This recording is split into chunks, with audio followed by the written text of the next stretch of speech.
Okay, how about while we're waiting, giving people a few more minutes to sign in.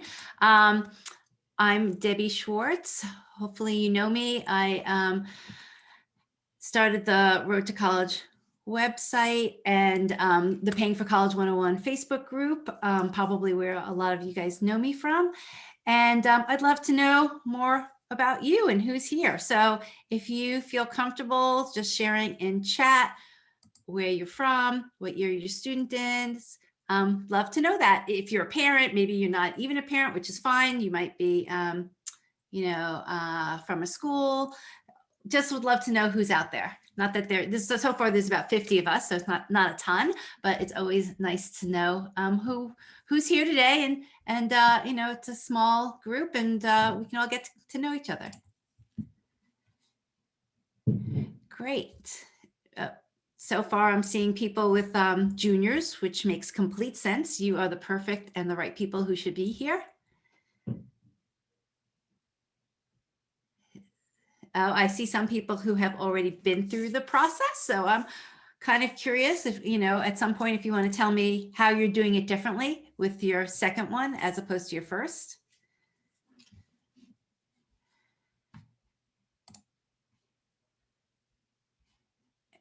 Great. Just looking at the chat. Oh, hey, good. Somebody with a 2024. So that's a freshman in high school. That's good.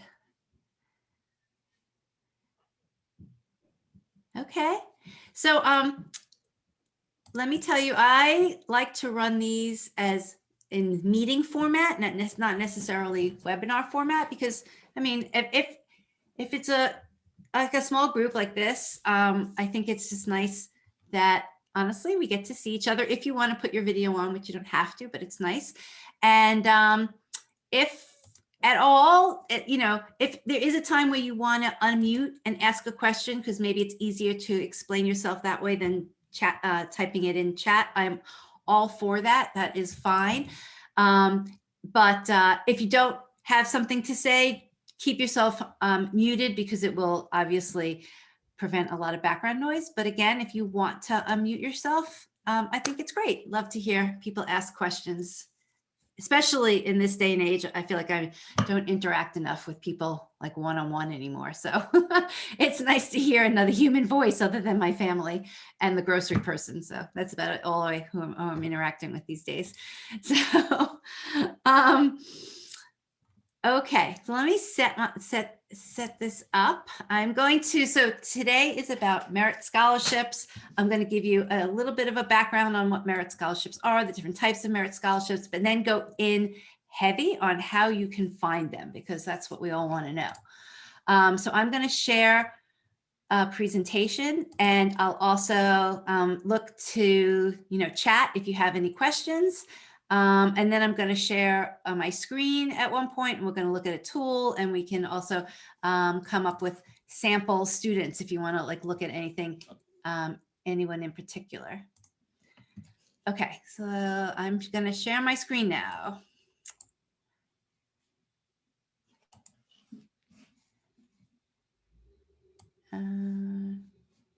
Okay, hold on. Present.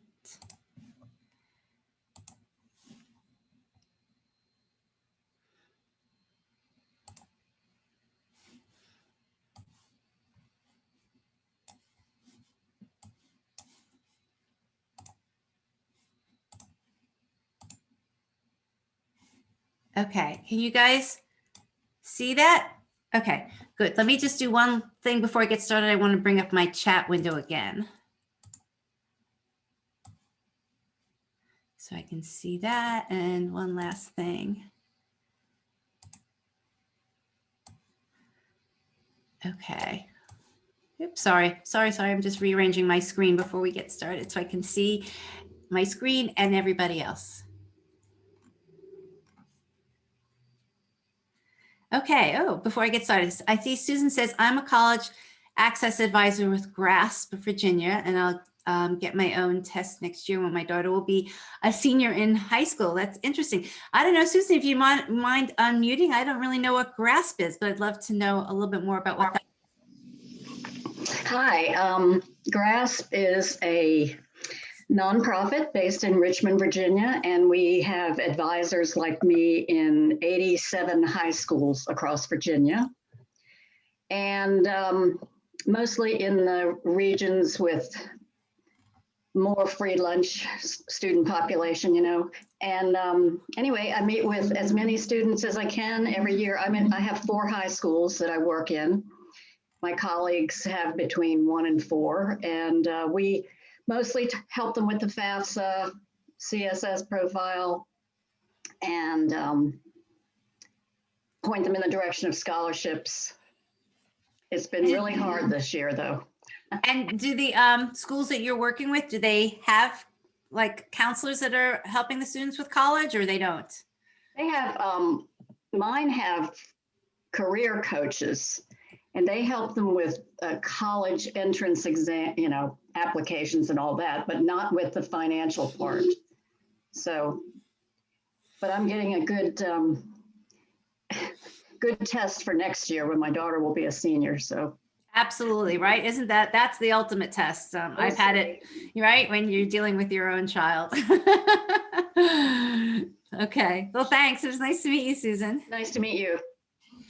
Okay, so today we're going to talk, I mentioned, so you might see this word, and I get this question a lot, college, like merit aid versus merit scholarship.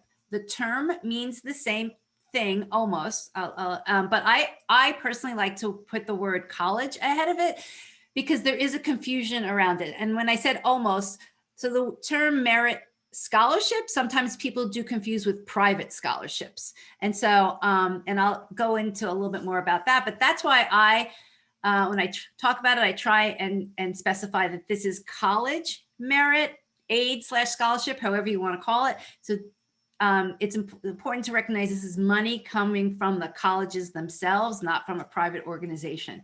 And the reason why I'm emphasizing that is because I think that also gives a little bit more understanding. We may or may not agree, but it gives a little understanding that this is kind of like the college's personal money. And so in some ways they get to decide how they want to give it out. And I'll also kind of start off with that, you know, this is not a process, and this, when I say this process, it's like maybe the whole process of figuring out how to pay for college and the FAFSA and the CSS profile and all that type of stuff is not necessarily, I think, a great process, not a process that I'm endorsing, but it is the process we are dealing with. So I'm kind of taking the approach of at least educating families on how the process currently works.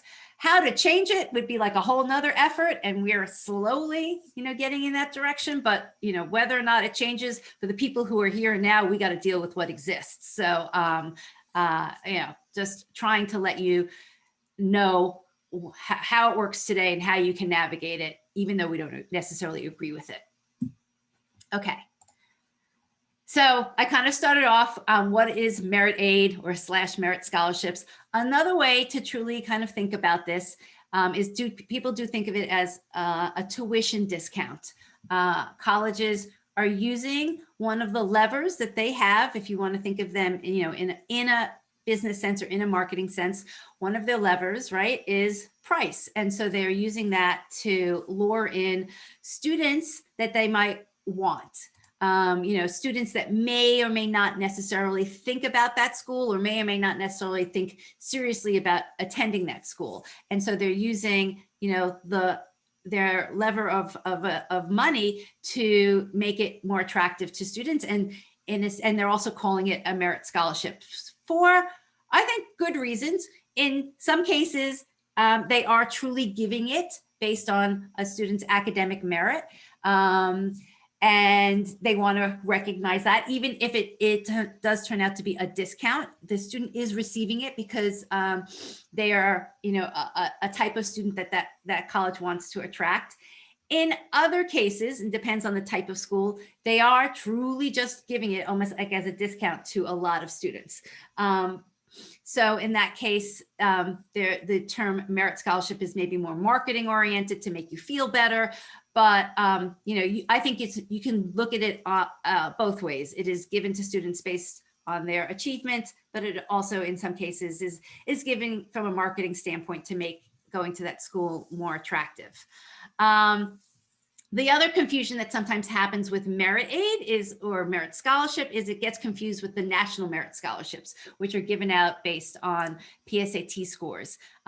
What we are talking about today has nothing to do with that. Although if a student gets, a certain PSAT score, they're likely to get a good potential SAT, ACT score if they choose to take it. And so, that might relate, but what we're not talking today about the scholarships that students are getting related to being a national merit semifinalist or finalist.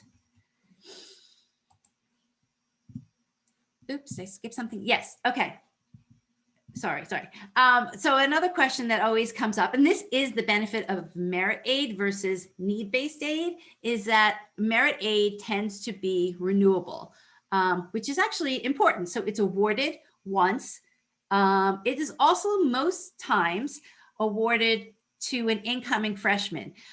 Sometimes they give it to transfer students, but not as much. And the reason why I'm mentioning this is I saw a comment in another Facebook group just the other week about a mother bemoaning the fact that her student got a really significant merit offer last year from a private school, and he chose not to go there, and he chose to go to a public school, and it's not working out. And he wanted to transfer to this private school. And so he contacted them and said, I'd like to transfer, and I'd like the award you offered me last year. But they were no longer willing to give him that award. It was a significant difference in what they were willing to give him as merit money coming in as a transfer student. So again, that goes to the idea of how colleges are using merit money. They're using it to attract new students, and the students that they really want to attract are freshmen. So that's why they tend to give the most merit money to freshmen.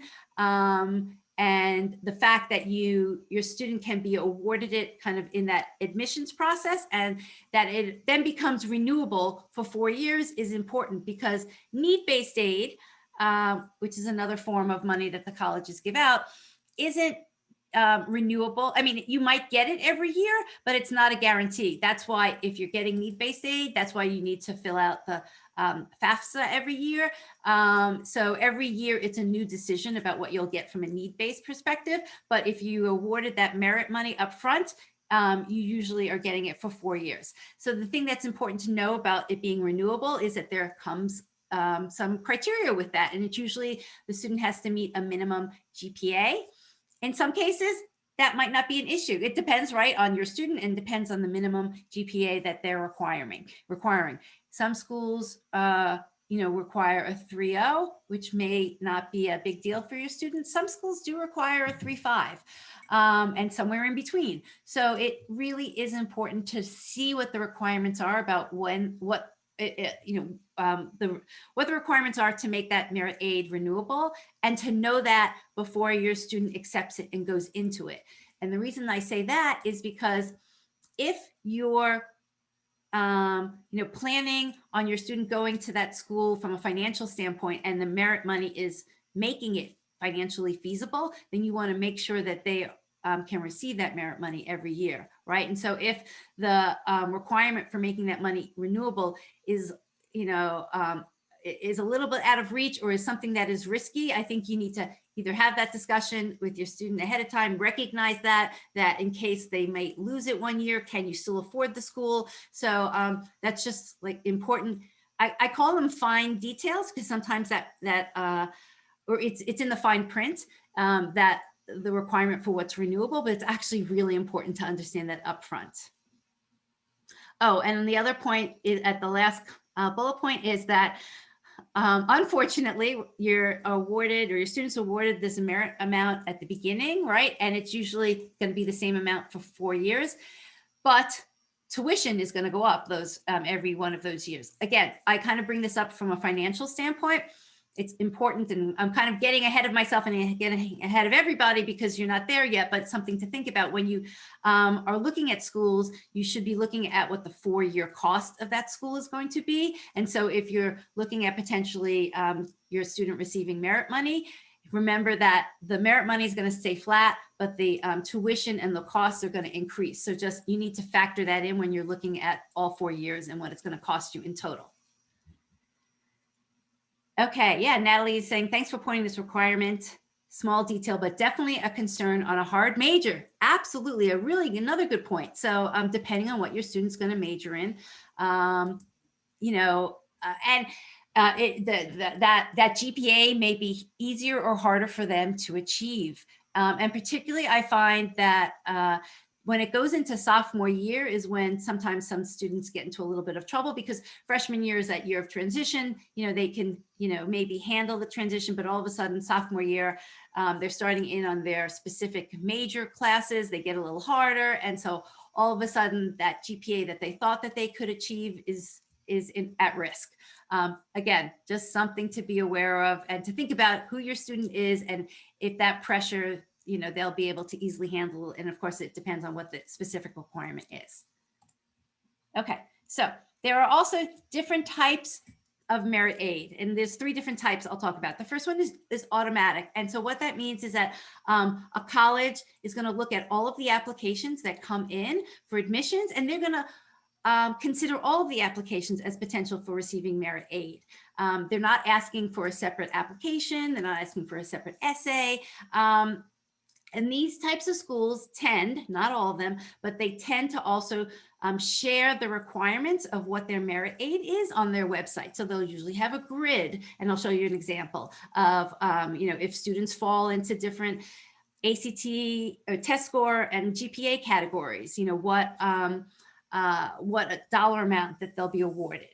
And usually these schools also, another point, that if they're going to receive, they're going to give automatic merit aid, they also factor that into their net price calculator. I cannot guarantee that because I haven't looked at every school's net price calculator, but if a school is asking, if you're doing the net price calculator, which you guys should be doing, and they are asking for a test score or a GPA, then the likelihood is that the information that they're providing back to you is including some sort of a merit discount. And some of them also even break it out, but sometimes they don't. So just kind of pay close attention to the net price calculators to understand exactly what information they're asking for and what information they're giving out. The only requirement around net price calculators is that the government has required that colleges have a net price calculator. Okay, good first step, but they do not require any accuracy of those net price calculators. I find that a little strange, but that's, again, just the way the system is. So I would take that in mind, you know, as you're looking at the information. I say that because some schools also don't update their net price calculators. So they're using information from a few years ago in terms of their, you know, tuition numbers and that type of stuff. Again, just kind of, you know, I'm giving you clues to be a heightened consumer.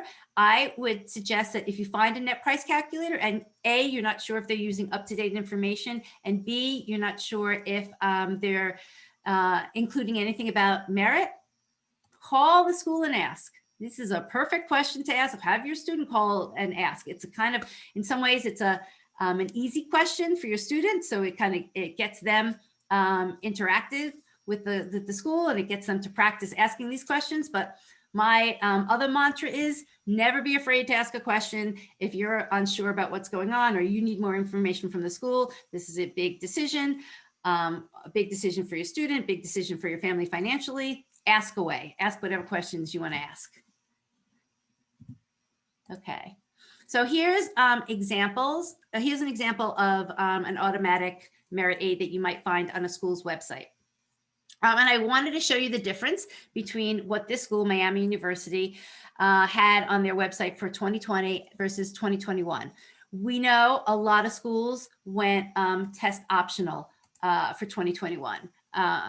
So that's, you know, just a fact. And a lot of schools adjusted their grids based on that. So in 2020, this school showed, you know, both the SAT, ACT score that you needed to achieve and a GPA.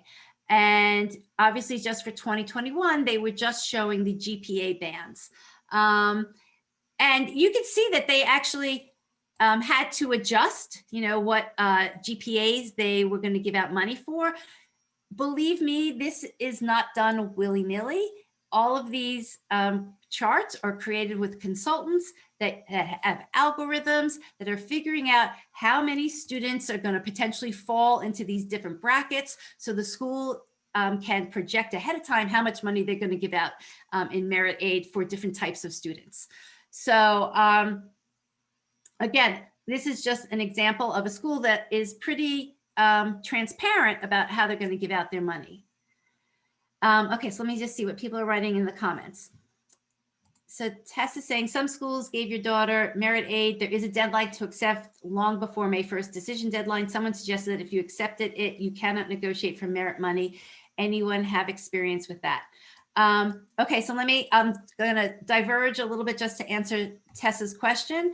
So she's basically saying her daughter received, and if I'm saying anything wrong, Tessa, you can unmute yourself and correct me. Your daughter received merit money from a school. The school is asking you to accept the merit money, which I'm also assuming is saying that you will be accepting, that you will be accepting to go to the school as well.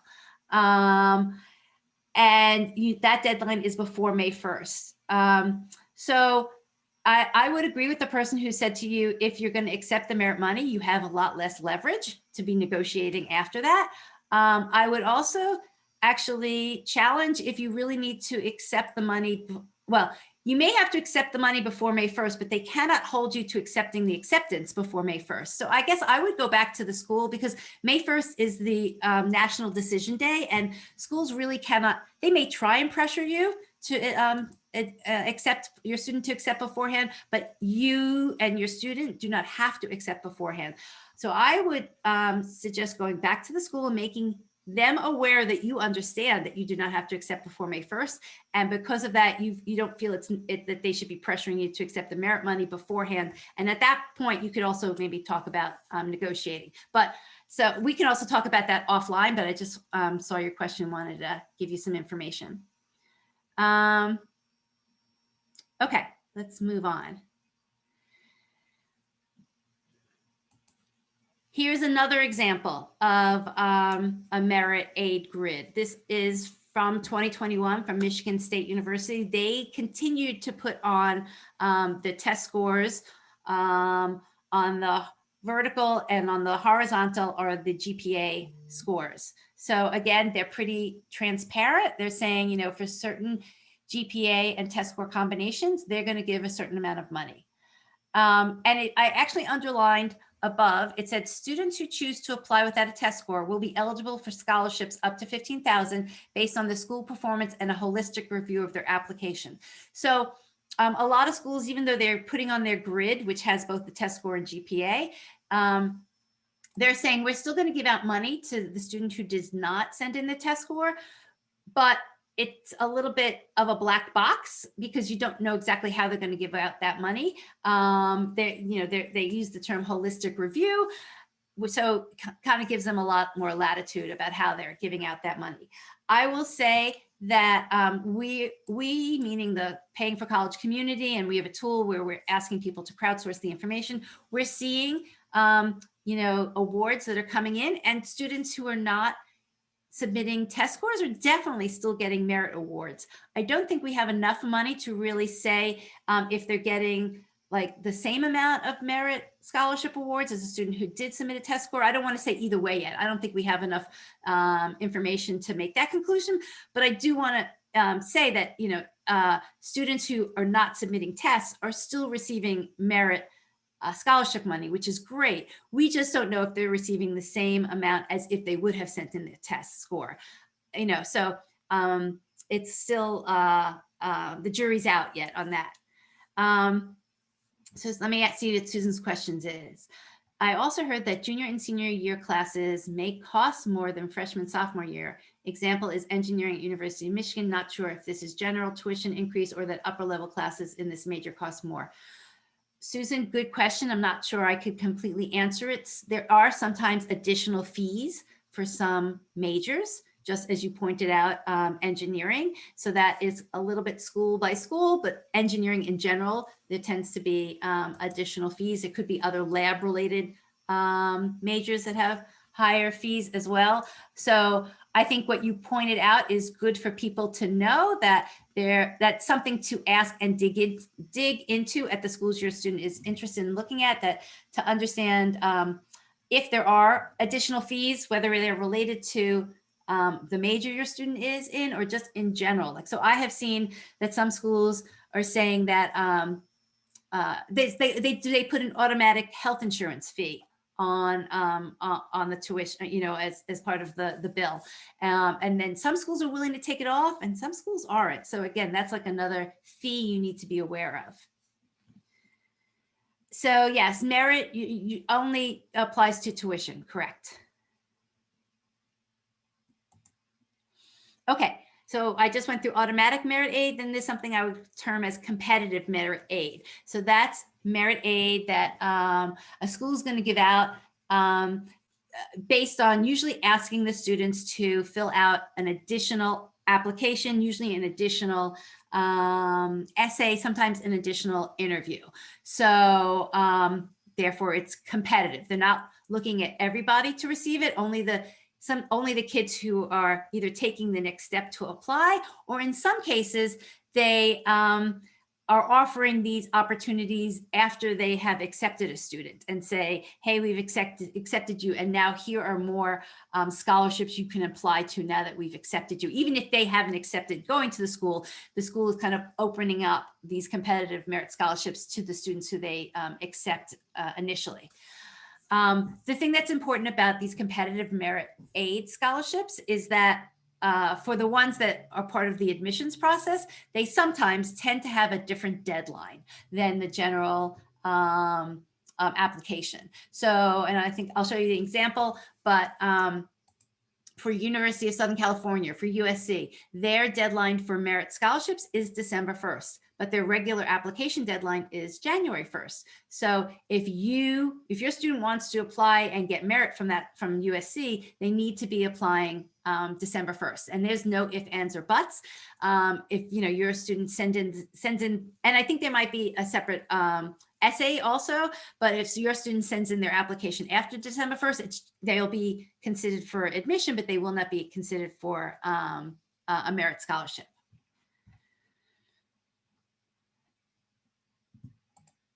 Okay, so here's an example. I think that this first one, let's see. Oh, I can't, oops, sorry. Went back. Okay. I can't even remember what school this is. I think that might be USC, the first one on the left. It's saying that their deadline is December 1st for being considered for merit scholarships.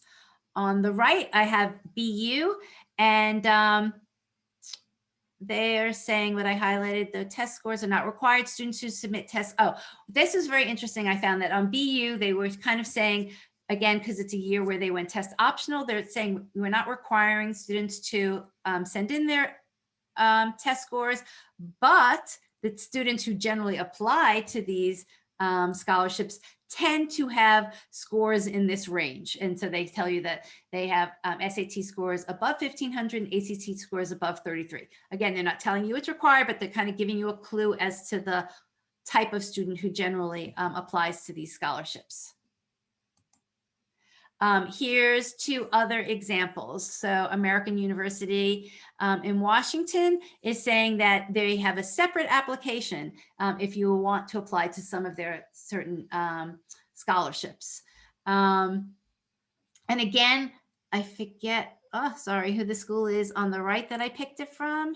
But I remember that the reason I picked it is because this school was saying that you have to create an account at the college first, and then in that account there'll be a portal to show you what the applications are for merit scholarships. So what I'm pointing out here in general is that for competitive merit scholarships, you have to be careful. You have to really honestly scour the website, understand the criteria that the school wants, the process that the school is asking for your student to apply. And as you can see, I've shown you different ways and different processes that schools are going about this. So you have to do this ahead of time. I mean, I'm sure as a parent, as a student, you would hate to know that your student applied to the school and didn't know about the deadline and they missed it, and therefore they missed the merit opportunities. So just be on this early, which you guys all are since you're on this call, you know, and it's only February. So at any school that your student's looking at and considering, make sure you review the websites pretty thoroughly. And again, it's a question. If you're not sure you're seeing all the detail, this is a great question for your student to reach out to the admissions rep and say, I'm really interested in making sure that I can apply for merit scholarships, or that there aren't any merit scholarships opportunities that I'm missing. You know, this is what I find on your website. Is there anything else that I should be aware of? That's I think another great interaction to have with an admissions rep. Okay, so let me see what people are asking. Is there control over disclosing SAT, ACT scores on the Common App, or does this all happen after that step? You absolutely have your student has the control in deciding whether or not they are going to submit their test scores, and they can make that decision school by school. So it's not like your student has to submit it to all the schools that they're using for the Common App. It's a school by school decision. So Denise is saying, in my experience, it's often difficult to find these. When you say scour the websites, you're not kidding. I kind of agree with you, Denise. I wish it wasn't that way. I wish that there was a central source that had all of this information. There just isn't. And I'm going to actually give you the reason why. It kind of relates, and it goes back to my comment at the beginning that this is money, that this is the college's money. So they are making their own personal decision about what their process is and what their criteria is. You can almost thinking about it if like you had your own personal, you know, money that you were deciding to give out for a scholarship. That's, you know, again, we may not agree, but that is their privilege because it's their money that they're deciding about how to use it. I'm just giving people heads up that just to find out all the details as you can ahead of time. And Denise, what you're pointing out to the college websites, some are great, some are not good. And this doesn't only apply to merit scholarships. You will find this as it applies to just researching the school and understanding the majors that they have and the course load and their requirements in general. I have 3 kids. I have a senior now. So I have just spent, you know, the fall with him going through in more detail than I ever really did. I have to tell you, going through college websites, and it was very clear to see which colleges had great websites and which ones sucked. And they could be at all different levels of, you know, selectiveness. And you can personally, I will say that you can use that also as a little clue into maybe, you know, just how what the school is like. I'm not saying I wouldn't use it as a huge clue, but I did find that the colleges that were more transparent about a lot of information, not just about merit scholarships, there were colleges that were more transparent about where their graduates got jobs and the companies that the students got jobs in. And so on one website I thought was great by major, you know, told you how many students graduated that year, got a job, and what companies that they got jobs with. I thought that was A+. You know, a lot of other schools give you 0 of that information. So that did go into a little factor for us about like how I don't know, like, you know, how easy it might be to work with that college if your student goes there. So it's just kind of all pieces of a puzzle that you're gathering information for. Oops. Okay. So the next type of award is talent-based merit aid. I'll just go through this quickly because this is very specific to students that are applying with some sort of a talent, whether it be in art, music, dance, theater. The point is that colleges give out merit scholarships for these types of talents. They usually require an audition or portfolio to send in. Even in the day of COVID, you know, these things can still happen because they can still be done virtually. I'll just want to give heads up for parents with students who have any of these talents and are going to kind of pursue this, that again, deadlines are important, or they may need to schedule an audition or an interview. And so again, knowing the details about what the process is at each school is really important. Knowing that information early on is even more important.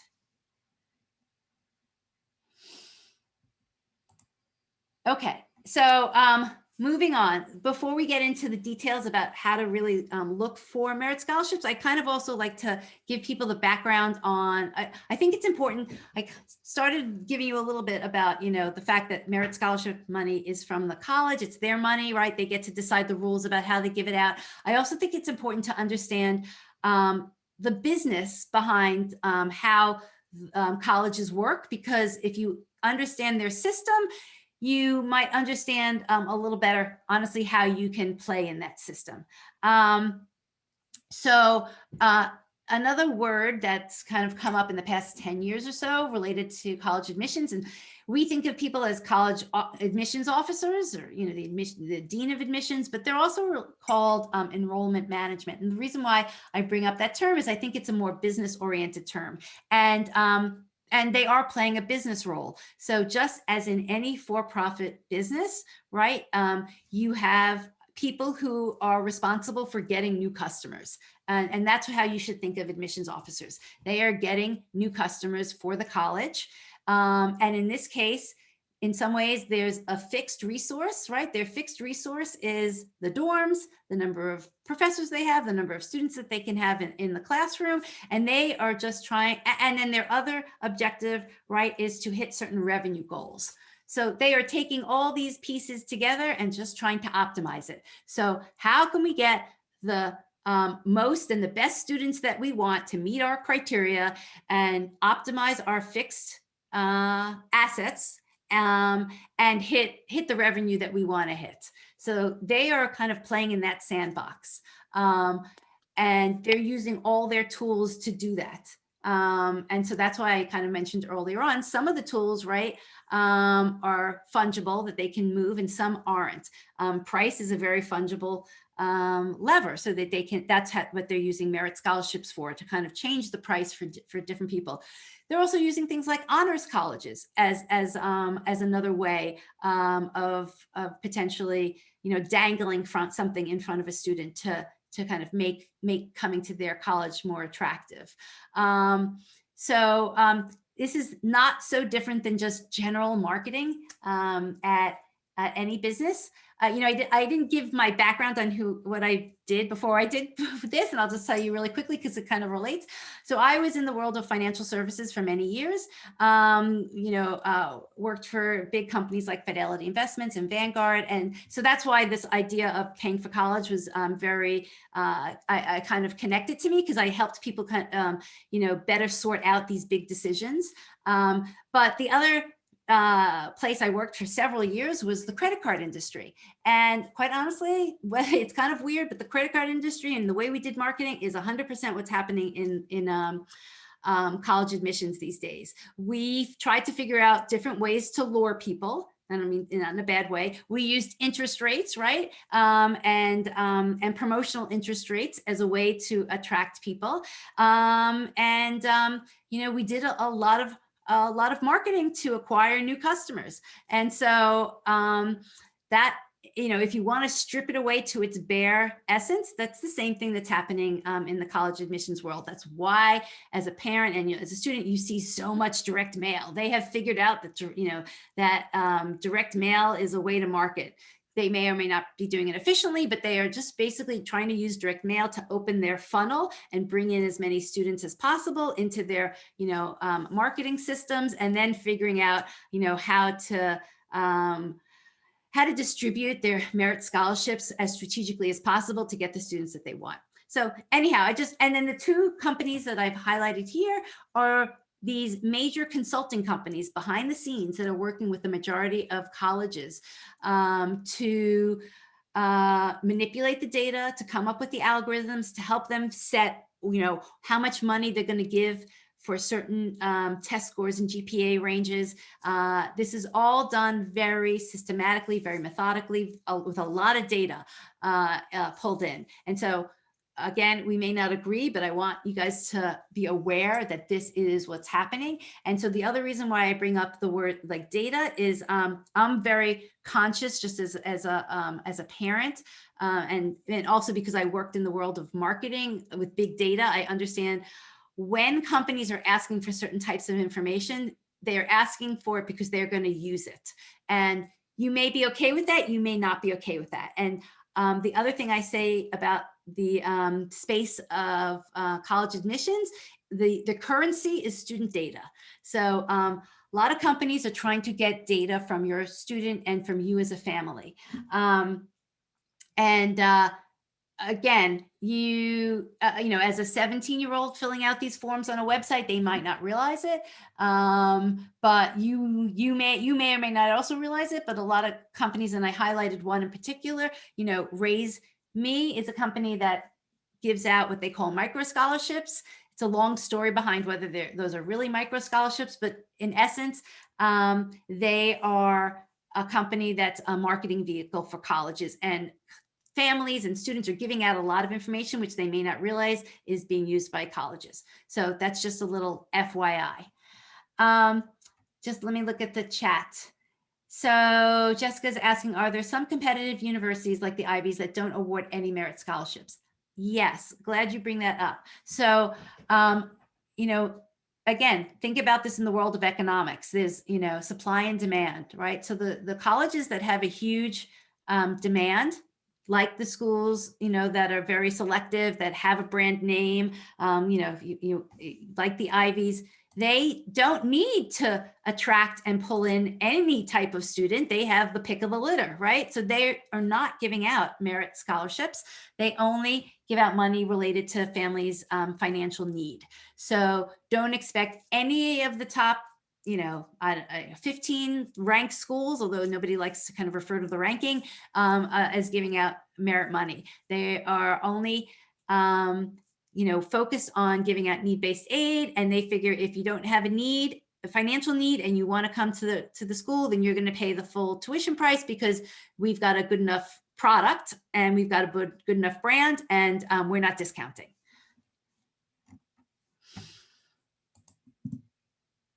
Okay, so let's move on. How do you find merit aid / merit scholarships?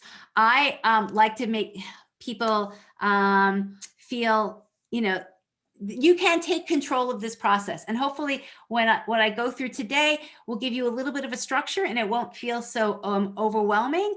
But it's really going to be, you know, all about how much you, the parent, the student, want to dig in and do the research. And I'm going to give you a tool that I think will cut down the time that it takes to do the research, but you're still going to have to spend time coming up with your lists and then digging in and finding out what the criteria is for the merit aid, and then you know, deciding if that's the right school for your student. And ultimately, the most strategic piece of this process is the research, which is going to lead to the list of colleges your student applies to.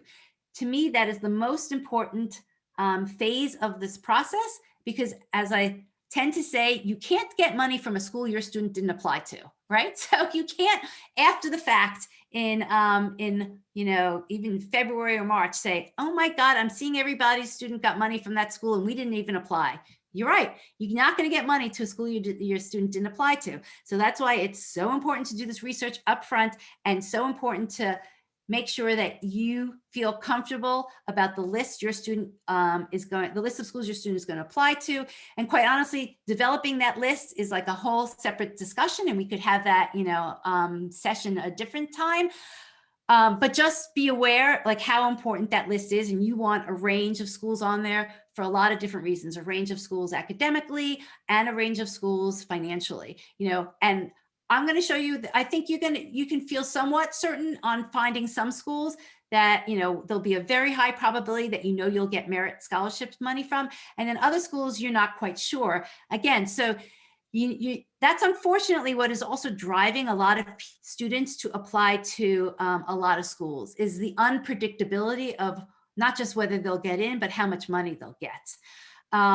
So that's a bad byproduct of this system. And besides schools being test optional this year, that's another reason why the applications have been driven up so much this year, is because parents and students, families, and they rightly so, are creating a larger list. They're increasing their net, right, of that they're throwing out there, because they're not quite sure what's going to come back. And so you're going to need to do that. You just want to make sure that you've given a good range of what's in your net. So when decisions come back, you have options, based on the schools that your student has gotten into and the money that your student's being offered. Okay, so you're going to take control of this process because you're going to, what I'm talking to you about today is understanding how schools give out money, right? So they all have a strategy about how they're going to give out money, and we're going to look at the clues and the data that's going to give you more insight into how the school is giving out money. It's important to understand the timeline, right? That's what I talked about deadlines, if there are different deadlines to apply to merit scholarships. It's important to understand what some of the questions are that you should be asking and not be afraid to ask questions. And of course, like as we're kind of naturally going through, there's different terminology related to the whole process that as you get in, people get familiar with. So I'm going to switch my screen now to a tool that I created called College Insights. Actually, I'm going to tell you a little bit more about it before I switch. And the reason why I created it, let me see, I think what's the next, yes, slide. College Insights is a tool that pulls together data from a lot of different sources. I see some questions coming up. I'll jump to the chat after I finish this slide. So when I started in this space, I realized that there was information about colleges, related to merit scholarships, related to about other pieces of the admissions process, but they were in lots of different sources, right? So the government has data about colleges. It's called iPads, and it's government data. It is free. Anybody can access it. In fact, the consumer-facing website for the government data is called College Navigator. It's definitely something you should check out. So the government has data. There's something called the Common Data Set, which the colleges share, but they share it individually on each of their websites. And there is a ton of information about that's in the Common Data Set.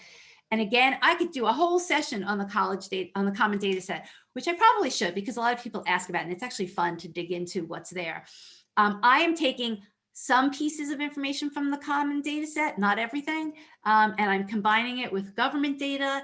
And then, quite honestly, we are scraping our own data that we find is interesting and valuable from other sources. Thank you, Anne. Anne shared the College Navigator. Actually, that's not the College Navigator website, but that's okay. That's the website, that's the URL directly to the iPad's data sets, which again, thank you. And just changed it to the College Navigator. The first URL, which if you guys want to go there, is like directly to the raw data. If you have that inclination to want to do that, you could create your own data sets and download it and do whatever you want to. Most people don't want to go that far. I understand, but that's that first URL. And the second URL is the College Navigator, which has more of a search function up front. Okay, so sorry. These are the 4 types of information in College Insights before I get to it. So common data, iPads, the government data, common data set information, which quite honestly we licensed and the reason why we had to license it is that common data set information is on each individual college's website, but there is no source, unless you want to license it, that pulls it all together. So that's what we are trying to do here. Third source of information is information that we scraped ourselves. And the fourth, which I think you should find interesting, is crowdsourced information specific to college offers, which I'll show you when I show you the College Insights tool, which is college offers that people or families, primarily from the Paying for College group, but in general, families have shared with us anonymously. So you'll be able to see not just what the college says it's going to give out from stats, but actual offers for the past 2 years of, if a student from a particular school, I'm just using Drexel, I'm in the Philadelphia area. So if Drexel University, if you pull that up, you'll be able to see all of the college offers that we've crowdsourced, and you'll see the information we ask people for, so you can compare them and you can see them for 2 years. And that I think is really valuable information because it gives you, the real offers about what's going on. And so you can get a sense of what money they're giving out. my other caveat to all this is, let me tell you that I view all this information as directional. I would not, I would not bet my, house on this information being 1,000% accurate. It is directional. Colleges make mistakes in their own numbers. And I have people point that out to me, which is good and fine. They will look at a specific college and they will say, these numbers just don't make sense to me. I forget which school it was. Maybe it was Cornell College. Somebody did that the other month. And I looked it up, and the numbers were the correct numbers from the common data set, but that person was right in that the numbers didn't make sense, even though they were sitting on the college's common data set. The numbers were obviously wrong. So then, the college is not giving out the accurate information. So we can only go so far, and we're only using, what the data that we can get our hands on, but there might be, some mistakes here and there. So that's why I say use this in the direction, to give you the direction of where to dig in further. Don't use it as meaning 100% accuracy, but it's very good to point you in the right direction.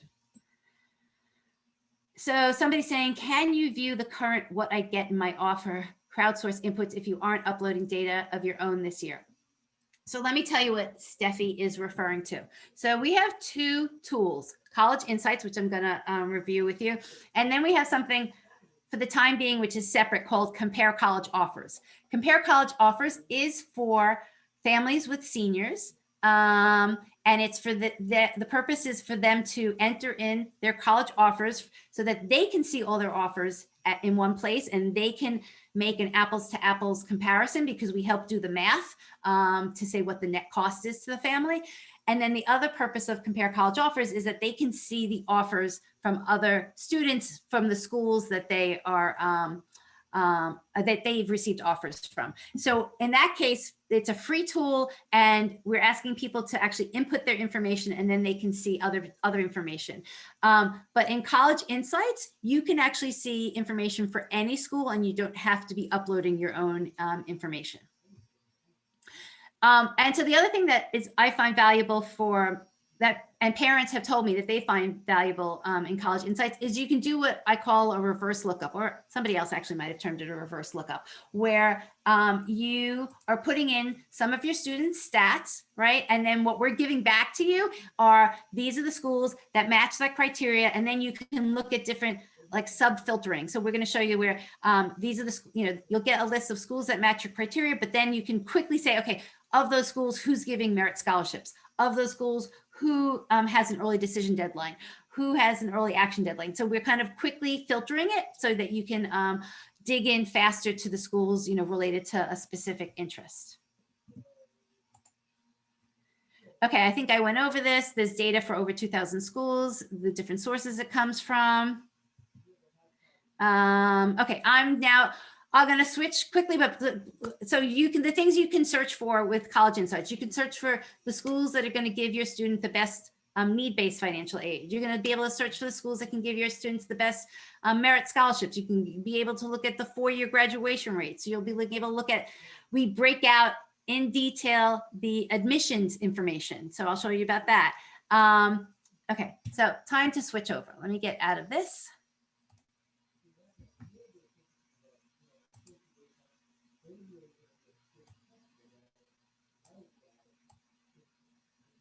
Sorry, I'm just switching my screen around. And let me get the, oops, sorry, almost there.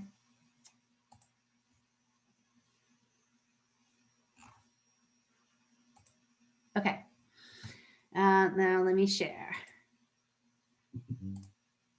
Oh, you know what? I should say one last thing.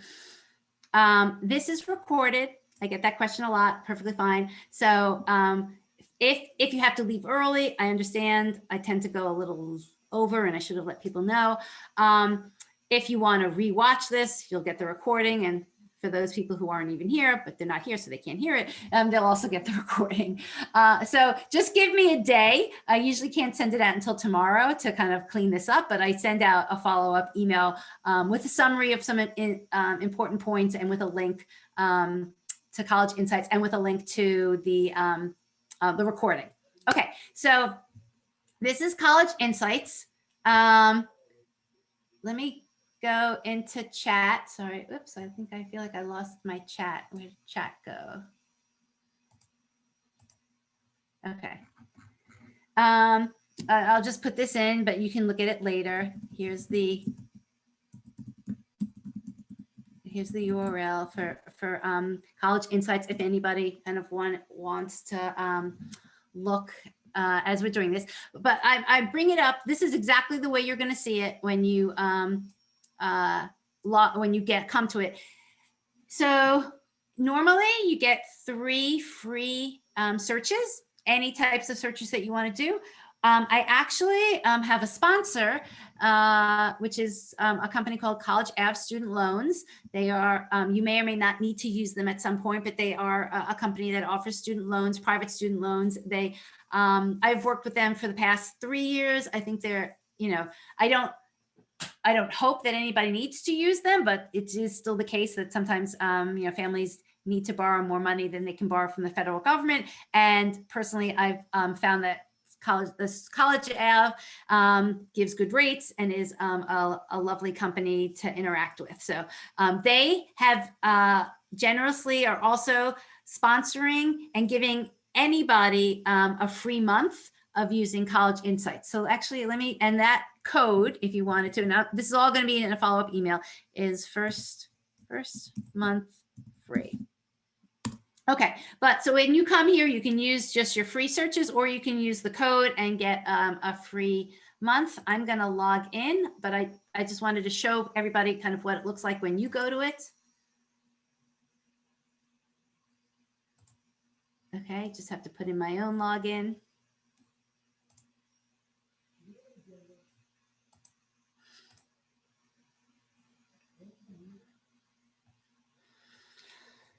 Oh, Tessa, so you want, I will send you a link for the loan company here. I'll give you their name too.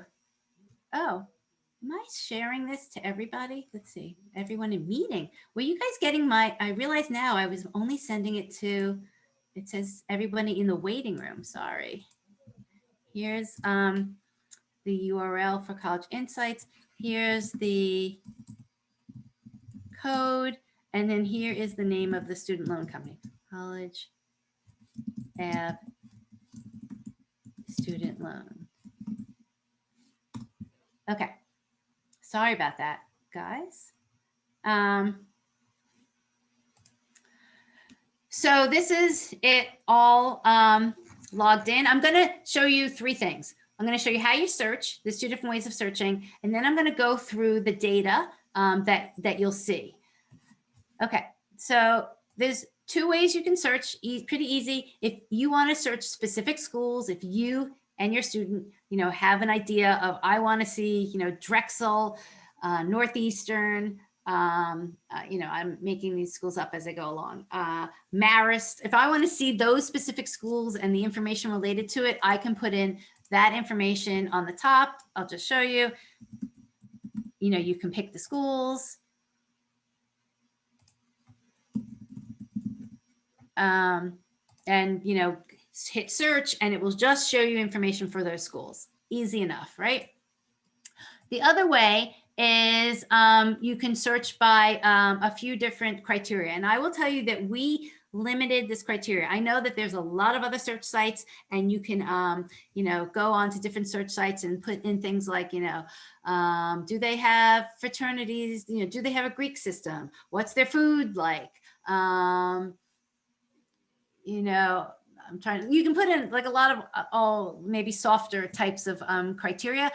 I limited this to just the most essential things you can search by, because when this is, I guess, maybe my philosophy, when you're searching for colleges that are going to give you merit scholarships, I don't want people to narrow down the search too quickly before seeing what all the possibilities are of the schools that can offer money, right? So if you put in, some criteria that might strongly impact the number of results you're going to get back, you might be missing a lot of schools that you just won't ever know about. So, so that's why we only pick the most essential filters like major, location, school size, and test scores. And I see a question already, which I knew was going to come about GPA versus test scores. So I will get to it. Let me just, go through this list. And so Heather's asking, will you be able to search by GPA soon since many don't have test scores? I'm going to answer the question. Just give me a few more minutes. So, okay. Let's just pick, I'm just going to pick a major here. Maybe I'll just pick, it's going to be, a kind of popular one if you're a STEM kid. Let's just pick engineering, right? And it gives you the breakdown of all the different types of engineering, but I'm just going to find, I know that there's general engineering. Okay, general. Again, just for the purpose of this sample, I'm going to pick location. So that you can pick locations in two ways. We have locations that are grouped by regions, and these regions are defined honestly by the government. This is from the government data. This is how they group the colleges together. Again, you may or may not agree with what they consider to be, the Mideast, but these are the locations that they're grouping together, and so we wanted to be in synced up with the government data. So you can pick by region, and or you can pick by individual state. So I could pick, and I'll just do this, California as a region, but I'm going to also pick like the East Coast. So I'm going to pick the Mideast, and I'm going to pick New England. And actually, I'm going to pick the Southeast. Okay, so you can pick a combination of regions, states, one or the other. Perfectly fine. Then there's school size. You can narrow this or you can leave it open. Personally, I tend at this point in a search to leave it wide because, again, I want to see all the options. But at some point, you might realize, you know what, my kid is never going to go to these large schools. So I'm going to narrow it down to, 10,000. And they're never going to go to the really small schools.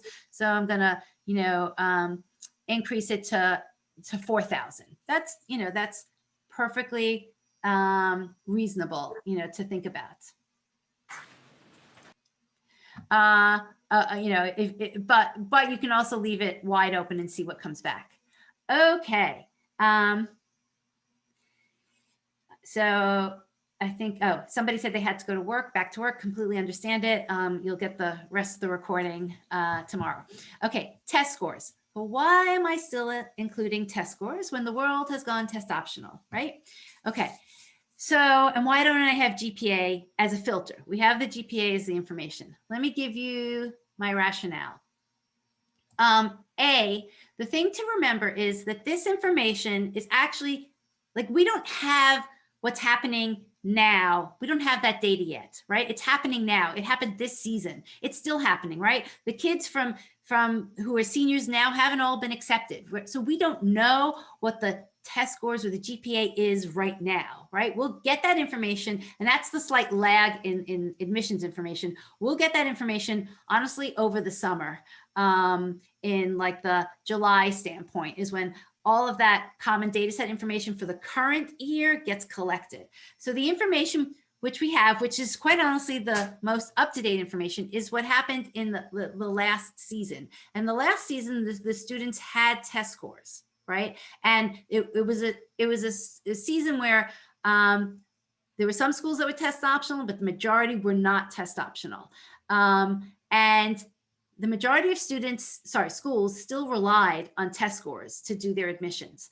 And when I show you GPA, although, quote, GPA has become more, it hasn't become, maybe it's become more important this year relative to test scores. It's always been important.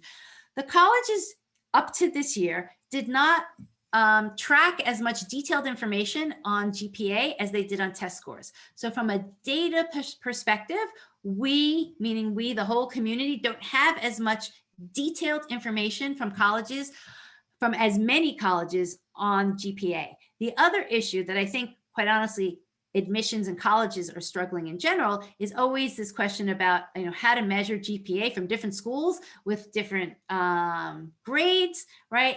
And how do we recalculate them, and what scale are we going to use? That's kind of been an ongoing issue. And I think that that's another reason why they haven't provided as much detail in the data about that, because some schools do a better job and some schools don't about rationalizing all that GPA information. So, but I do agree to the person who asked or pointed this out. I do agree that this year that's happening now and the data that will come from this year, I am hoping that colleges are paying more attention to the GPA data and that they will provide more of it, because I would think and hope and expect that they have used, they've dug in deeper into using the GPAs and figuring out in a better way of how to compare them. So that's the reason why I'm still filtering by test scores. Okay, so the next question comes up is, well, my kid, A, didn't take a test, or B, isn't planning on taking a test. Again, completely normal and rational thought process. Here's my suggestions to you on using College Insights. You don't have to filter by test score, okay? In fact, we're going to do this search. You don't have to filter by test score. We're going to get the search results, and then we'll sort it by test score to see where things fall out, but you don't have to filter by it. And then the second way you can do this is, I do have two sources, which I'll send in the link, that are conversions. So they are conversion tables. They take your students' unweighted GPA, which you might have to calculate because a lot of schools are calculating the weighted GPA. And they take that unweighted GPA and they say most students with this unweighted GPA tend to score in this range on the ACT or SAT. So they give you a range of which the majority of students with a certain GPA, how they will perform. So that's another way if you want to kind of use a test score. But okay. And Heather is saying that GPA is so confusing since every school recalculates the GPA. You won't really know what your kid's GPA is at every school. Thank you, Heather. You're absolutely right. That's the reason why I'm still sticking to the test scores, at least from a filtering standpoint, although I know it's not like ideal, but maybe if you understand the rationale, it lines up with what you're saying. The other issue, which I saw somebody emailed me about just like 2 weeks ago, was a school, they thought their student had a certain GPA, and I don't know the details yet. I don't know how they calculate their GPA. The student applied, right, for a merit scholarship. They got a merit scholarship, but they got a lower merit scholarship amount than the family was expecting, because that school recalculated the GPA based on however they were going to recalculate it, and it came out lower. So that might be like a whole nother area that we're going to have to dig into, and is asking schools how they're recalculating GPAs. Because in that case, even though the family was savvy and understood, that they might get a merit scholarship, they ended up getting a different amount because they weren't expecting that the student's GPA would be recalculated and come out lower. So that's just a cautionary tale. Okay, let's do this search.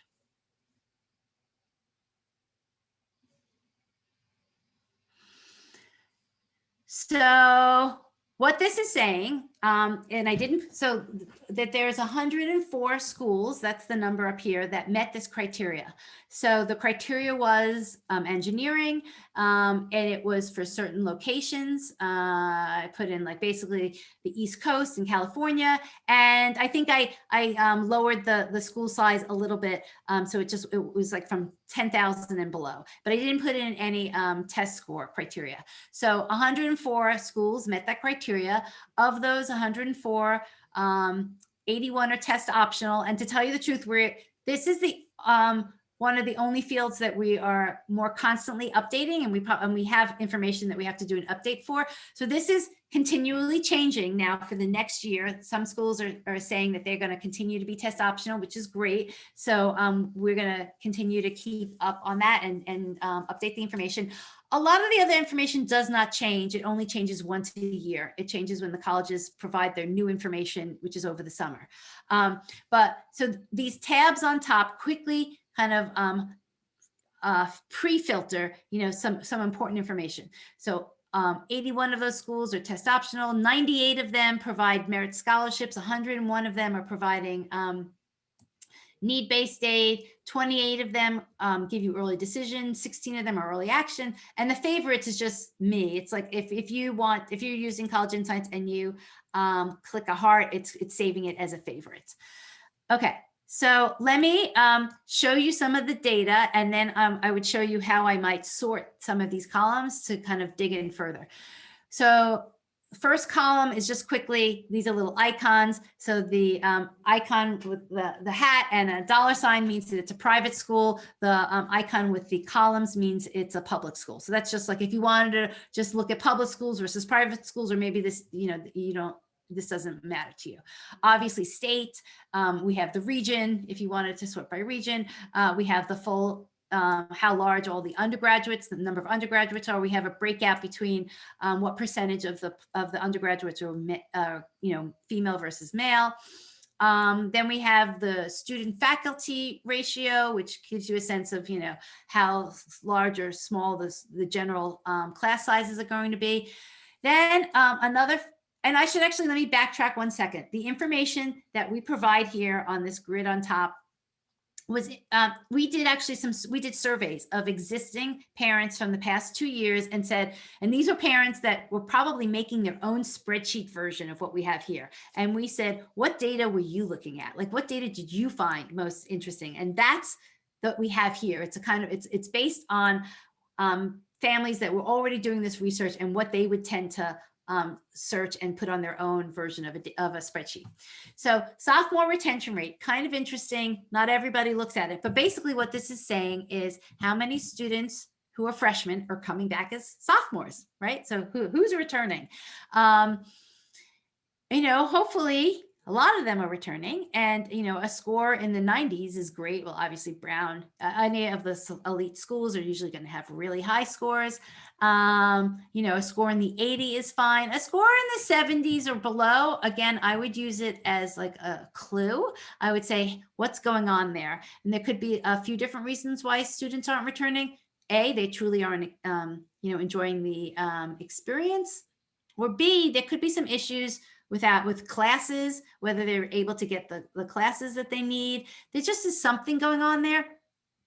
It may not be a complete reason why you don't, your student doesn't apply to the school, but it's another clue to kind of say, I need to understand like what's really happening in that student population. Then we have 4-year graduation rate. I think I saw somebody made a comment about graduation rate. Let me scroll back to see what that comment was.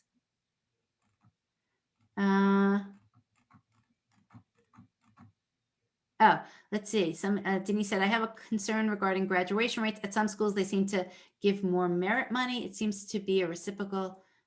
Okay. Denise, I'm not sure if I understand your question. Maybe you can rephrase it, or you can unmute yourself and explain it better. Okay, but basically 4-year graduation rate, you would think it would be a basic information piece, right? That is shared. Ironically, the government only mandates that colleges share and show 6-year graduation rates. So when you look at college information, college data, even on a college's specific website, be careful to really see, what number are they sharing? Are they sharing the 6-year graduation rate? Are they sharing a 4-year graduation rate? And if they do not specify, ask, because legally they only have to show a 6-year graduation rate, right? And so, but as a parent, I don't want to know about the 6-year graduation rate. I want to know who's graduating in 4 years, because year 5 and year 6, if that happens to my student, I'm paying extra money. And you know what? You're not getting merit scholarships for the extra years. So those would be at full rate. And that's not a situation you want to be in. And again, there could be a lot of good reasons why the 4-year graduation rate isn't as high as you would like it to see. I'm not sure it will show up here, but like the schools that I've mentioned, any school that has a co-op program, like I mentioned Drexel or Northeastern, I think Northeastern doesn't even give you a 4-year graduation rate. And that is because those schools, understandably, most of the kids are graduating in 5 years, but they're tended to, but the cost to send your child there is really a 4-year cost. It's being extended because they're doing things like co-ops. So that's why some schools 4-year graduation rate might not live up to what you would want it to be. So again, I use this information as clues, as direction. If something looks strange, then ask about it. Ask the college, why is the 4-year graduation rate on the lower side? if they're, hopefully they're honest. There could be things like, again, I mentioned earlier for the retention rate, but there could be that students aren't getting access to the school, that the courses they need to finish up requirements, whether they're school, general requirements, or they could be major specific requirements, and they may not be getting the course schedule may not be frequent enough that they can get access to it and graduate in 4 years. That's actually a big thing that happens at some of the California state schools. So it's a clue. You want to find out what's going on and why some of the 4-year graduation rates aren't where you would want them to be. Okay, so here is the information about average high school GPA, which is generally the information that colleges share. It's the average. And so let me just show you, I'm going to sort this field. Okay, so this is going from lowest to highest, but I think honestly at the very end, okay, do you see all of these dashes? The dashes means not that we don't have it, but it's because we don't have it because the college didn't provide it. So it means that on their common data set, which is the best place where you're going to get the GPA information, the college didn't break out, different stratification of the GPAs.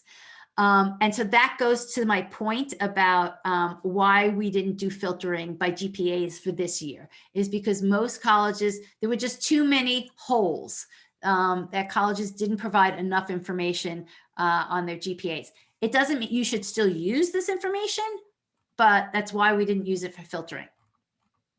Okay, next question about, here is the test optional information, which most of them you're going to find are test optional. If we know that a school is test optional for multiple years, then we put that in.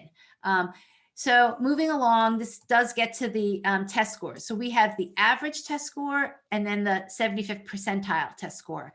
And the 75th percentile is what's important for you to look at if you want to see if your student wants to be in the top percentile, whether it's the GPA, if you can get that GPA information, or if it's the test score. Your student wants to be in the top quartile. You can say it in two different ways. Either it's the top 25 percentile or it is the 75th percentile. You want to be, your student stats and academic profile, you want to be in that top range.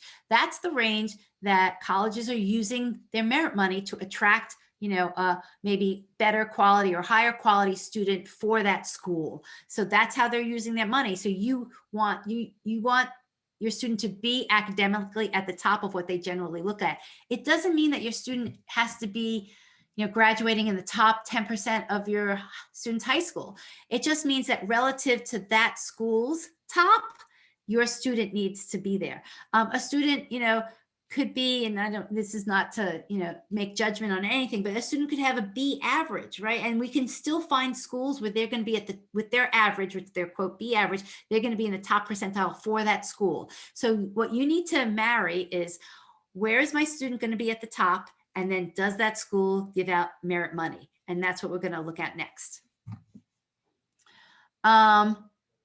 So I'm going to go through this but a little quickly. This next section is about all the different admission rates. So we give you the overall admission rate, but then we actually break down what's the specific admission. So the overall admission rate, right? If a school has any sort of early admissions, that overall rate is a combination of students who got in early and students who got in later or regular. Right. So when you look at an overall admission rate, it tells you something, but it doesn't tell you what's behind it. So we broke that down.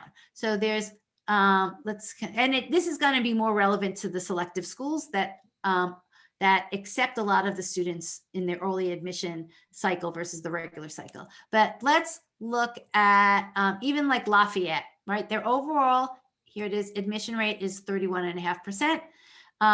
But if a student applied early decision, 51% of those students got in early decision, as opposed to the overall rate of 31%. And then that's because if you look at the regular decision rate is lower. And so 29% of the students got in regular decision. So depending on the school and how many students they accept early, it could be early action, it could be early decision. It's important to look at the breakout of the numbers, not just look at the overall admission rates. And then the other number to look at is what percent of the class was filled early decision. So in this case, Lafayette filled 50% of their class through early decision. So that means that only 50% of the slots are left for regular decision when there tends to be more applications. Again, let me kind of be clear. These are rates from last season. I could have put in some of the early decision rates that came out in the fall. I didn't do it because you wouldn't be able to compare apples to apples, because you'd be looking at an overall admission rate, which was from last year, but an early decision rate, which was from this year. I personally thought it was too confusing. So we just kept all the information from the same academic year. And then the other column, which is important to note, is this yield. So yield means how many students actually decided to accept the acceptance. So they decided to go to that school. So if a school sent out, making up just an example, if they sent out 1,000 acceptances to 1,000 students, but only 100 of those students chose to go, that would be the yield. So schools that have a very high yield are saying that, we know that when we send out and we tell students that they're going to be accepted, that they tend to accept us, like in high numbers. And again, those tend to be the more selective schools. I'm trying to scroll through here and see. Well, okay, Tufts has a 47% yield rate. I would have thought it's a little higher. Here, 82. Oh, of course, Stanford, 82%. So that's saying that, 82% of the time they tell a student that they're being accepted, and they know that that student's going to accept. So why is that kind of important now? It's probably not going to be that important for you when you're selecting colleges, but it's actually important when the offers come in. And that's like a whole nother discussion and session about how you appeal, but it's interesting to look at a school's yield rate and kind of factor that in to whether or not you should be asking for more money and the likelihood that you'll get more money, because colleges want to have better yield rates. So if they can get students to accept and accept earlier in the process, they try and do that, and that's why they might increase somebody's merit offer. Okay, sorry, I'm moving along. These next few columns are going to be all related to need-based aid and merit money. So the first section is if you think you might get need-based financial aid, then the data to be looking at is what percent of your need is the school going to meet, right? More generous schools, like up here, Johns Hopkins is saying whatever your financial need is, we're meeting it at 100%. Other schools, the more generous schools, again, tend to be the elite schools. They're meeting 100% of a family's need. Other schools just don't have the same amount of money, and they can't meet that same percentage. So Elon, which actually is generous with merit money, but only meets 58% of a student's or a family's financial need. So you can use these numbers to actually predict out what the cost is going to be to you. You can also use the net price calculator, but again, sometimes I like to do things a few different ways and see how the numbers are similar or not. So in this case, if you know what your EFC is, which is again like a whole nother discussion, but let's hoping that you know your EFC, you would look at your EFC and you would look at what the total cost of the college is. That difference is going to be what your financial need is. And then you would take 58% of that financial need and say, that's how much Elon is going to offer me because they know I have financial need. Just going back to this column, that's crowdsourced need-based offers. This is some of the real offers that we can look at. I'll just click on Smith. So this is, let's see, from This is actually this year's information and last year's information. So this year so far, just a few people have entered it in. And so these people are saying that they have an EFC that's under 15,000. This is the state, and in this case, the GPA. If they submitted a test score, they would put it in, but they didn't have to submit a test score this year. And what money they received. This is crowdsourced information, so I can see here already that this first one, and we try and kind of go back to make sure that people are putting in the correct information, but I don't think somebody put in the correct information here because we haven't even gotten to regular decision yet. But so let's go to the second one. This person applied early decision. They had a EFC that was less than 15,000. They obviously got a big chunk of it in need-based aid because Smith says we'll meet 100% of need-based aid. And so this is just verifying that truly happened.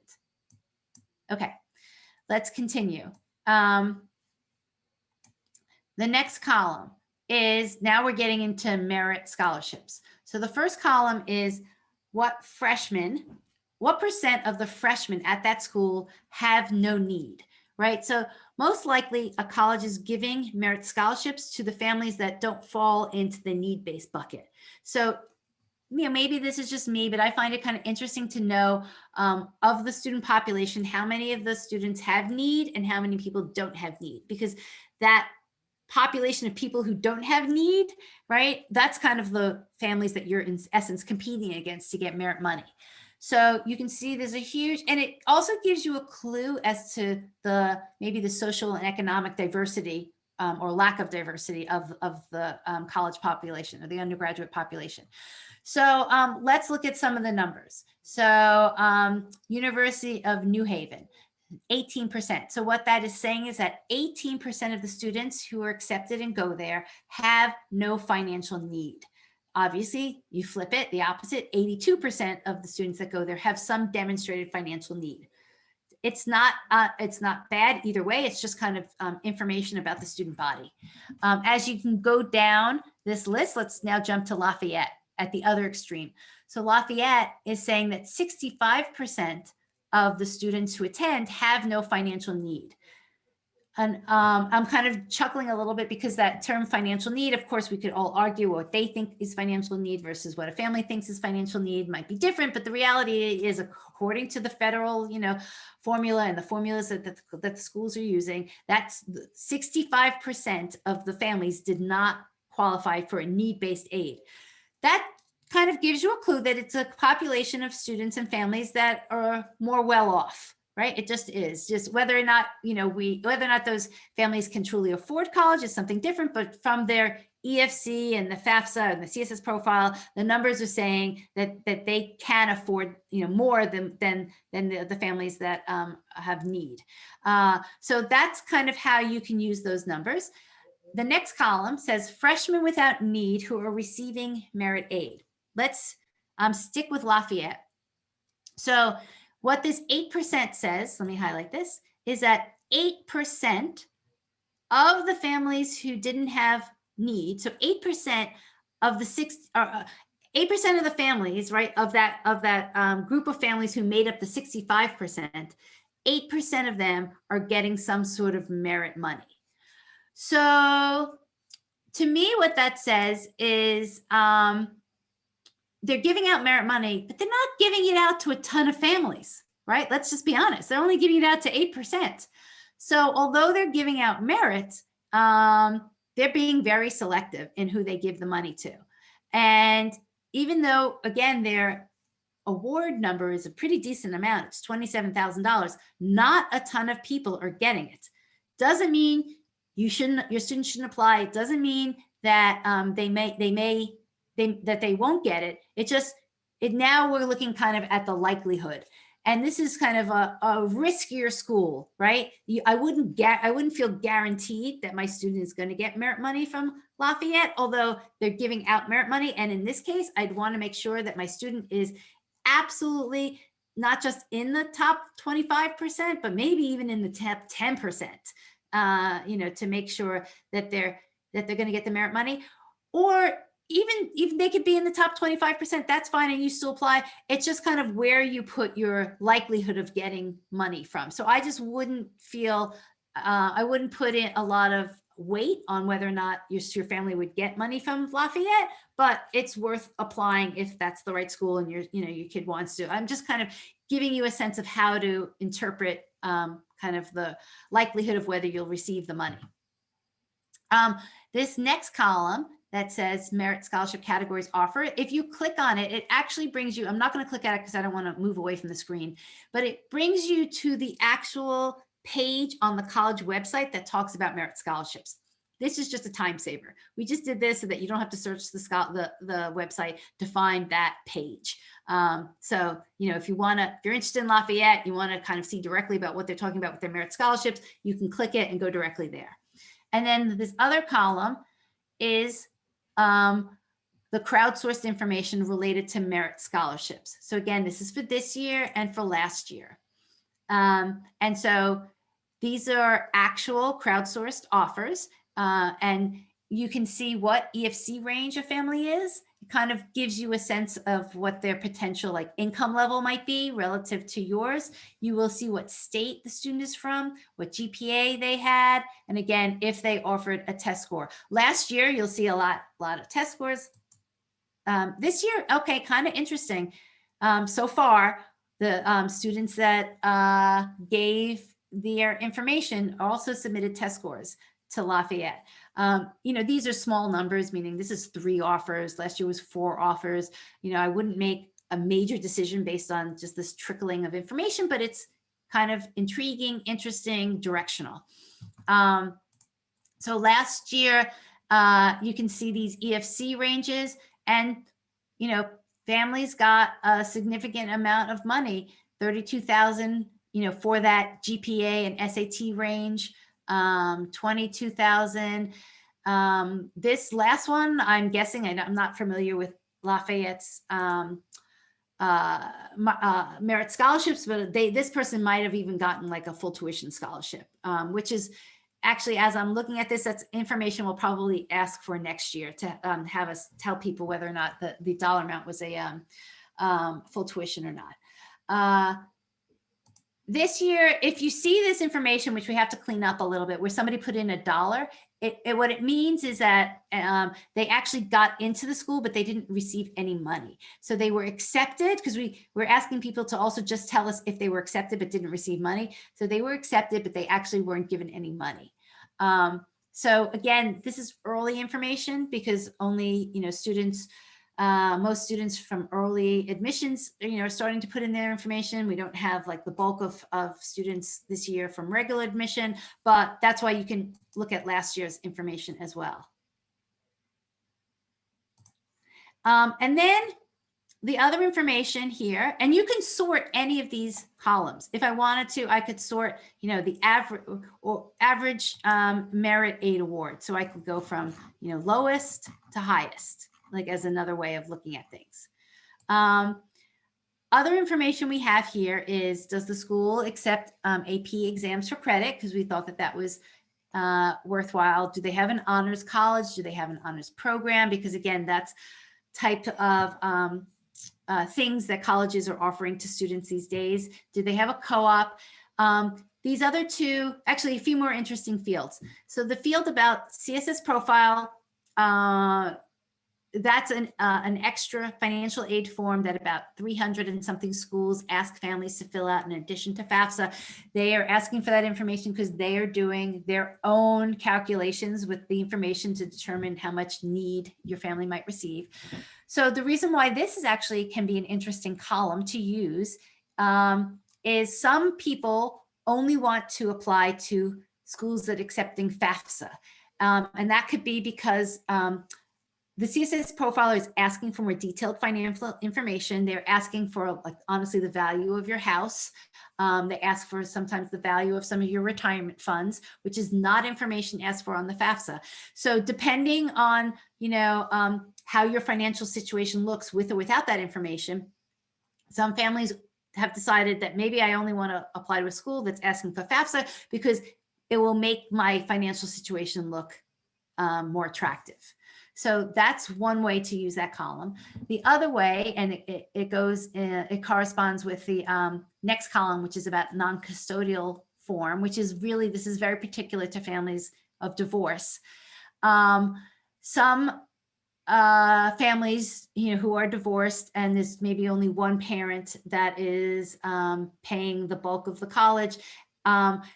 Colleges ask for information from the non-custodial parent, and they sometimes don't necessarily even care if that non-custodial parent is going to actually contribute to college. So it can hurt a student if they're asking for that non-custodial information, and it changes the way the student's financial situation looks, and that parent isn't going to actually contribute. So again, depends on your family situation, but some students, if you're strategic, might purposely apply to a school that doesn't ask for that non-custodial form.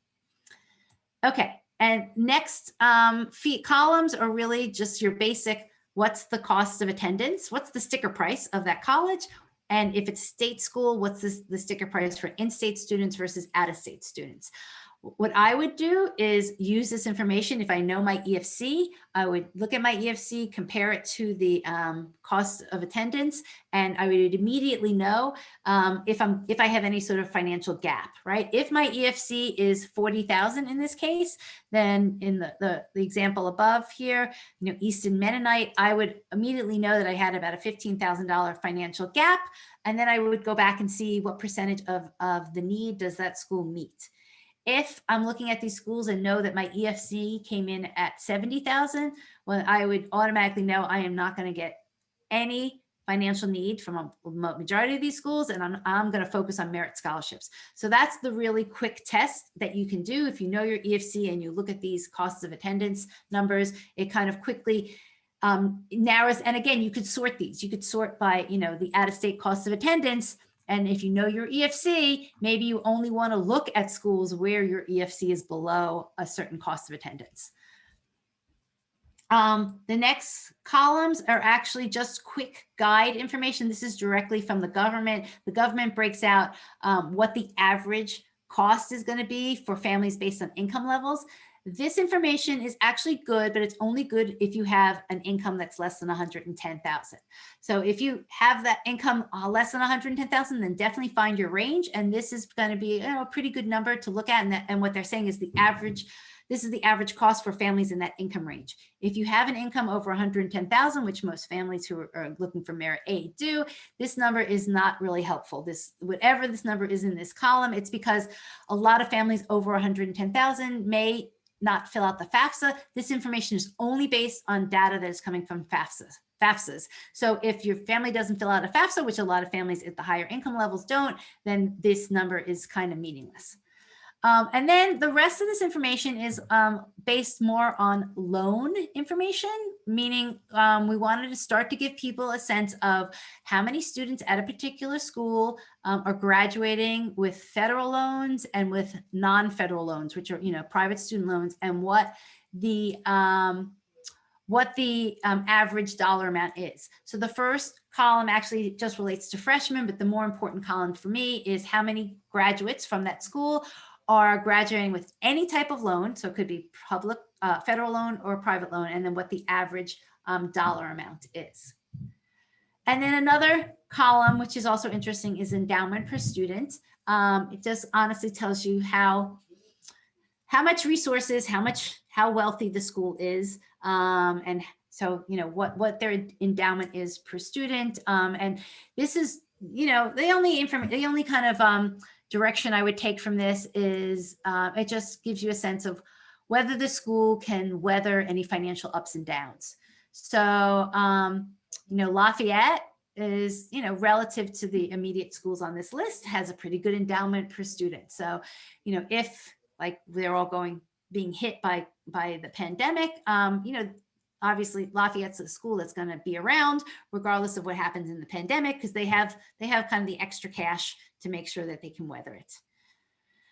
So I have gone through a lot, and it's definitely half an hour past the hour of how long this was going to be. I'm just kind of looking through any of these questions. Some of these questions might be a little bit more detailed. I'll look through them later and maybe answer them separately, but let me see if there's anything here that we can quickly answer. So Okay. Susan's asking, I understand that most schools have regional admissions officers that really know the areas they cover and the schools within. Many schools have the admissions officers by state and regions on their websites with their contact information, so you could reach out and ask. So Susan's absolutely correct. A lot of schools have regional admissions officers. In the non-COVID days, those regional admissions officers would be visiting your students' schools in the region that they are covering. They usually do know the schools really well. They know the guidance counselors at those schools. They know the type of students that they get from those schools. And so that's the way they become familiar with the quality of the school and the quality of students that tend to apply from those schools. And that definitely factors into when they go through all the applications. And whether or not the admissions reps are visiting now or not, which, you know, I'm sure majority are not, they are having virtual sessions. I highly encourage your student to attend a virtual session, if nothing else, to show their demonstrated interest that they have attended, but also to see and ask who the admissions rep is and to start to, create some relationship with the admissions rep, whether it's just a question here or there, but so that they start to, the admissions rep can start to know, what students are applying from the regions that they usually cover.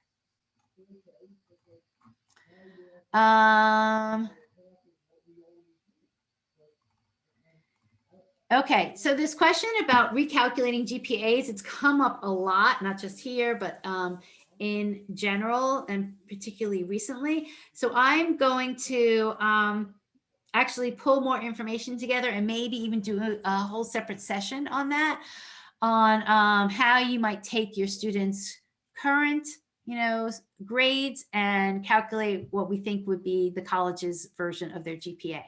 Because as colleges are no longer, or not as many, are looking as much at the test scores, yes, GPAs have become a lot more important.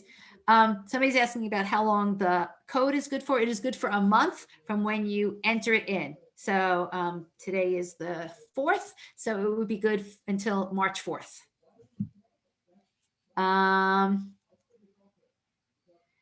So is connection to the admissions rep necessary for the top 15 schools as well? Absolutely. At any school, I think a connection to the admissions rep, any way. And I would even argue that even more so for the top 15 schools that are being inundated with applications these days.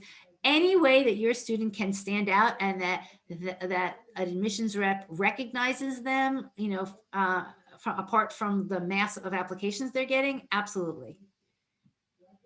Oh, so somebody's asking, sorry, how long is the code good for? Does the code only work until the 15th? It's actually, the code is good for the next 3 months. So I don't have the exact date, but it's going to be until because it started at the end of January. So it would be till the end of April. I don't have the exact date, but let's say until April 15th. Okay. Well, we went through a lot. We kind of scratched the surface, but went a little deeper. Now I encourage you guys all to use this data to start digging in, start becoming familiar. If you have questions, please email me. This is February. You have, and if you're a family with a junior, this is a great time to start, looking at these numbers, putting together a list. It's going to change multiple times between now and when your student does applications, but you're ahead of the game if you've been here and you've listened and you've understood what we talked about today. You absolutely have a jump start on what you need to do, what information you need to look at, and how to start building that list. And I think we'll probably maybe make up some other sessions to talk about, like, even more so how to create the list beyond just the numbers that I've shown you today. I'm going to give in 2 more plugs, guys. Actually, you'll see them in the, I'm not going to flip back to my presentation, but here, I'll take us off of this. I'm going to put 2 more plugs, and one plug is for this book. Maybe I will go quickly to my screen. Sorry. Can you see this? So do you see, no, oops, what you're seeing? sorry. I don't know. I can't get to it fast enough. Sorry, I'm going to skip it. Sorry. So I have two interesting things going on. One is Jeff Salingo. I don't know if you guys are familiar with him. He wrote this great book. It was back in the fall. Who Gets In and Why? Really good information about the admissions process, and he visited 3 schools. He sat in on the process, and really he was kind of lucky, but it's lucky for us that those schools gave him as much access as they did. And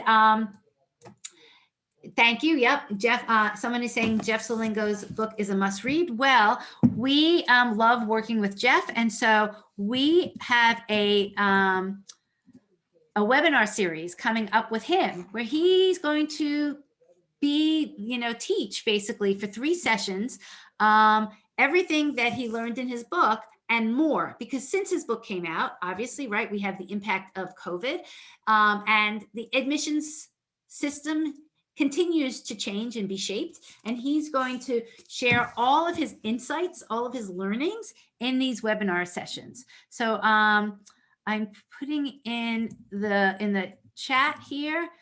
There you go. That's the link. It's a 3-part series. It's really, I think, pretty reasonable. Each session is $29, but the first session is again free because College Ave Student Loans is covering that as a sponsor. So if you sign up, you get the first month free. Let me give you that code again. Same code, first month free. And you can, at least get the first session for free, but I would encourage you'll probably enjoy it enough that you will want to hang around and go for the second 2 sessions as well. If you go to that link, you'll also see what the dates are. The first one is coming up February 21st. If you can't make it, and anybody who registers or pays will get the recording as well. So, that's helpful if you can't watch the whole time, or if you want to come back and repeat watching it, you'll have access to the recording. So again, I'll send this in my follow-up email. The second book to read, which just came out a little over a week ago, it's been like maybe 10 days, is The Price You Pay for College, written by Ron Lieber. He's a New York Times journalist. I've known Ron for 5 years because when I started in this space, I reached out to some journalists because I felt like I wanted to get them interested in the topic because, they could maybe help change the narrative of what was happening. And Ron was one of those people who was extremely receptive. So receptive, I'm not going to say it was my idea, but I do feel like a lot of the things in here, I did encourage him to write about. So this took him 5+ years to write because he did a ton of research, and it's also a great book. I think that if you do these 2 books, right? If you do these 2 books, if you come to Jeff's seminar and if you use College Insights, I think you're set personally. I think, you will have a ton of information about the process works. You'll have a tool to actually do the process. And if you come to like the webinar with Jeff, you'll be able to ask questions as well. These are great books. They're the best books, honestly, that have come out in a long time that really share with families how the process works and gives you some tips about how to approach it. So highly encourage those 2 resources. And that's it. That's all I got today, guys. Hope it was helpful. Love seeing everybody's faces. I'm just going to scroll through. See anybody else? I see a few people are still on video, but nice to see everybody, and hope this was helpful. Okay. Take care. You'll get the recording tomorrow. Bye.